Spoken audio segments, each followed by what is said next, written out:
एक छोटे और पुरस्कून गांव में मरियम नाम की एक लड़की रहती थी। वो निहायत हुसैन, सादा मिजाज और नर्म दिल थी। इसकी आंखों में खामोशी थी, मगर इस खामोशी के पीछे एक दुनिया आबाद थी। इसकी बातों में हया, अंदाज में वक़ार और किरदार में ऐसी रोशनी थी जो हर दिल को छू जाए। मरियम का ताल्लुक एक मुतवस्सित घराने से था। उसके वालिद हफीज साहब गांव के पुराने दर्जी थे, जिनका काम सिस्त रवि से चलता था, मगर उनकी इज्जत बहुत थी। वालदा नेक, साबर और इबादत गुजार खातून थीं, जिन्होंने मरियम की परवरिश बहुत मोहब्बत और दुआ के साथ की थी।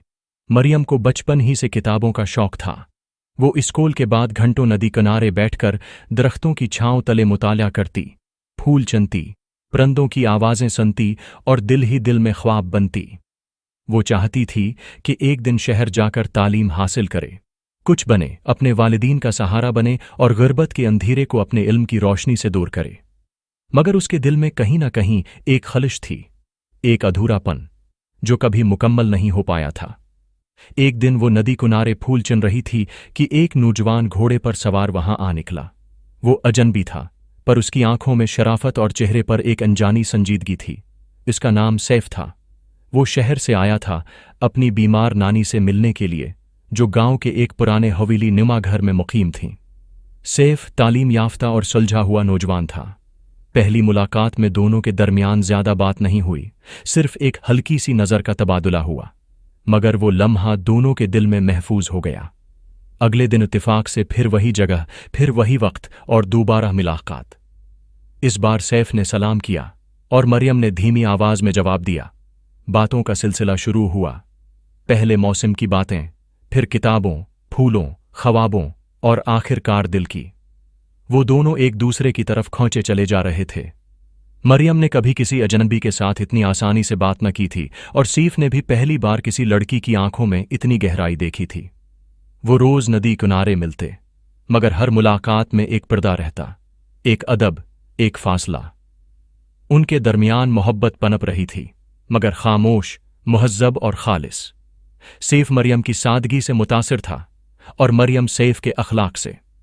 सैफ ने कहा कि वो वापस शहर जाकर अपने वालिदीन से बात करेगा और इज्जत से रिश्ता लेकर आएगा। मगर गांव छोटा था और लोगों की जबानें तेज, बातें फैलने लगीं। मरियम के वालिद को किसी हमसाये ने इशारों में कुछ कहा। उन्होंने गुस्से में आकर मरियम से सख्ती की, सवाल किए, आवाज बुलंद की।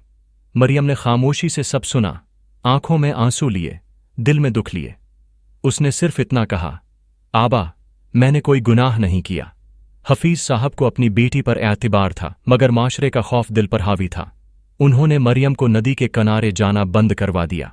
सैफ को जब मालूम हुआ कि मरियम अब नहीं आ रही, वो गांव की गलियों में उसे ढूंढता रहा। नानी से भी पूछा, मगर बेसौद।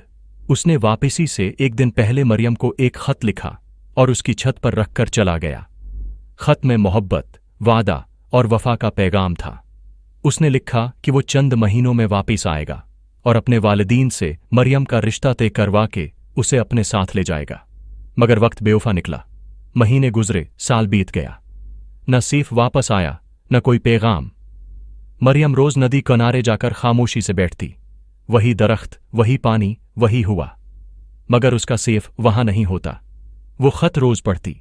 सैफ की लिखी हुई सतरें उसके दिल को सहारा देती, मगर हर दिन के साथ उसका यकीन कमजोर पड़ता जाता। फिर एक दिन गांव में खबर आई कि सैफ की शादी हो गई।